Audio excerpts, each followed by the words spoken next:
মই প্ৰথমতে আমাৰ কাৰ্বি আংলং জিলা যুৱ কংগ্ৰেছৰ সভাপতি চুকুৰ সিং খুড়া ডাঙৰীয়াক ধন্যবাদ জনাইছোঁ যে আমাৰ দলৰ যুৱ কংগ্ৰেছক শক্তিশালী কৰিবৰ কাৰণে তেজুতি পদক্ষেপ লৈছে। তেখেতক মই ধন্যবাদ জনাইছোঁ। আমি ইয়াত আহিছোঁ যে আমাৰ কংগ্ৰেছৰ যিসকল যুৱ শক্তি আছে, এই যুৱকসকলক আমি সজাগ কৰিব আহিছোঁ যাতে আমাৰ দলটো শক্তিশালী হয়। আৰু আমাৰ কাৰ্বি আংলঙত আমাৰ ST যিসকল আমাৰ ট্ৰাইবেল মানুহ আছে, এই মানুহসকলক আজি বিজেপিসকলে যেনেধৰণে আগুৱাই নিব লাগিছিল তেনেধৰণে আগুৱাই নিনি আমাক মাধমাৰ খুন্দাইছে। আজি এই সাধাৰণ জনগোষ্ঠীসকলক মানে সহজ সৰল পায় আজি তেওঁলোকে আমাৰ মাটি বাৰী সকলোবিলাক আজি পুঁজিপতিক গতাই দিব বিচাৰিছে। তাৰ উপৰি আজি আমি যিহেতু পিছপৰা এখন জিলাৰ মানুহ, ইয়াত ট্ৰাইবেলসকল বাস কৰে, পাহাৰত বাস কৰে, আমি শিক্ষা দীক্ষাৰ ক্ষেত্ৰত বিশেষভাৱে আগুৱাই যাব পৰা নাই। কিন্তু আজি তুলিৰাম ৰংহাঙে আজি নিযুক্তিৰ ক্ষেত্ৰত যিটো প্ৰক্ৰিয়া কাম কৰি আছে, এনে প্ৰক্ৰিয়াত আমাৰ ল'ৰা ছোৱালীবিলাকে এপইণ্টমেণ্ট নাপায়।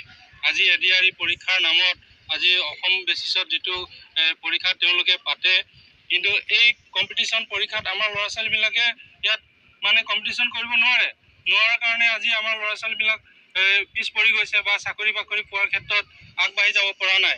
গতিকে আমাক 1250 টকা দি পেলাই আমাৰ ঘৰৰ যুৱকজনক, যিজন ল'ৰাই BA পাছ কৰি আছে, কোনোবাই MA পাছ কৰি আছে, সেই ল'ৰাবিলাকক 1250 টকা মাকক দি পেলাই ল'ৰাজনৰ ভৱিষ্যত যে তেওঁলোকে ধ্বংস কৰি আছে, আজি তেওঁলোকে নিযুক্তি দিব পৰা নাই।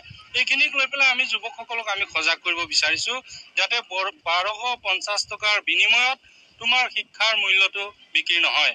আজি আমাৰ ট্ৰাইবেল মানুহবিলাক যাতে আগুৱাই যাব পাৰে। আজি শিক্ষা হ'ল আমাৰ এটা জাতিৰ মানে